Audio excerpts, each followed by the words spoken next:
પ્રતિબંધિત નશાકીય પદાર્થોનું વેચાણ અને સેવન કરતા તત્વો સામે કાયદાનો ગાળિયો કસાયો છે। સુરત ક્રાઇમ બ્રાન્ચે સુરતમાં એમડી ડ્રગ્સનું છૂટક વેચાણ કરતા આરોપીને ઝડપી પાડ્યો છે અને આરોપીની સાથે કોણ કોણ સંડોવાયેલું છે, આના તાર કોઈ ડ્રગ્સ સિન્ડિકેટ સાથે જોડાયેલા છે કે કેમ, તેને લઈ હવે પોલીસે તપાસ તેજ કરી છે।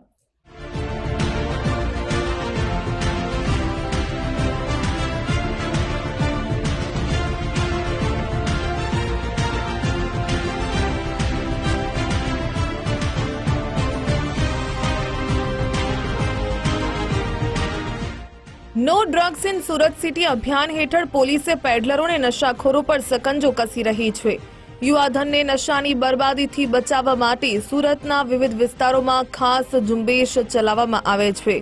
સુરત ક્રાઇમ બ્રાન્ચે મળેલી ચોક્કસ બાતમીના આધારે લિંબાયતના મીઠી ખાડી વિસ્તારમાં દરોડો પાડ્યો અને 64.53 ગ્રામ એમડી ડ્રગ્સના જથ્થાની સાથે એક પેડલર યુનુસ શેખની ધરપકડ કરી લીધી। યુનુસ શેખ એક યુવકની હત્યાના કેસમાં જેલવાસ ભોગવીને થોડા સમય પહેલા જ બહાર આવ્યો છે। જેલમાંથી છૂટ્યા બાદ યુનુસ શેખ સહેલાઈથી કમાણી કરવા માટે છેલ્લા 6 મહિનાથી ડ્રગ્સની હેરફેરના કાળા કારોબારમાં જોડાઈ ગયો હતો। ગુનાહિત પ્રવૃત્તિઓ માટે પહેલાથી બદનામ એવા લિંબાયતના કમરુનગર વિસ્તારમાં લાંબા સમયથી યુનુસ શેખ એમડી ડ્રગ્સનું નેટવર્ક ચલાવતો હતો। માત્ર ધોરણ 4 સુધીનો અભ્યાસ કરનારો યુનુસ શેખ અગાઉ એમડી ડ્રગ્સ અને રોકડ રકમ મળીને 2.37 લાખનો મુદ્દામાલ પણ જપ્ત કરવામાં સફળતા મળી છે।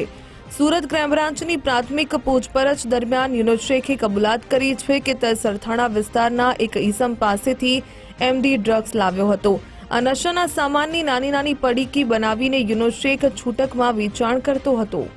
પૂના વિસ્તાર ખાડી પાસેથી એક યુનુસ બાગ શેખ નામના ઈસમને પકડી પાડ્યો, જેના કબજામાંથી 65 ગ્રામ જેટલું એમડી ડ્રગ્સ મળી આવ્યું છે, જેની કિંમત 1,95,000 જેટલી થાય છે। આ યુનુસ ખાન અગાઉ ઘણા સમયથી આ ડ્રગ્સનો ધંધો કરી રહ્યોની બાતમી મળી છે અને એ જે સરથાણા વિસ્તારમાંથી કોઈ માણસ પાસેથી આ માલ લાવી અને મીઠી ખાડી વિસ્તારમાં લિંબાયતના કમરુનગર આસપાસ આ માલ વેચતો હોવાની ઇન્ફોર્મેશન આધારે એની પકડીને પૂછપરછ ચાલી રહી છે।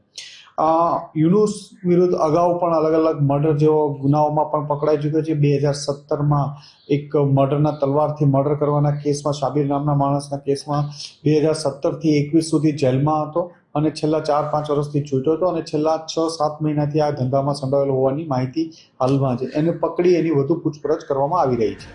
સુરત ક્રાઇમ બ્રાન્ચે યુનુસ શેખ ડ્રગ્સ લાવ્યો તે ઈસમને વોન્ટેડ જાહેર કરીને તેને ઝડપી પાડવા મોબાઈલ ડેટા અને બાતમીદારોની મદદથી શોધખોળ હાથ ધરી છે।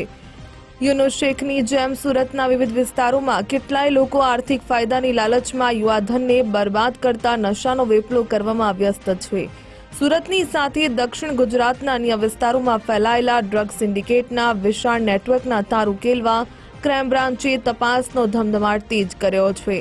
રાકેશ બ્રહ્મભટ્ટ, ગુજરાત ફર્સ્ટ, સુરત।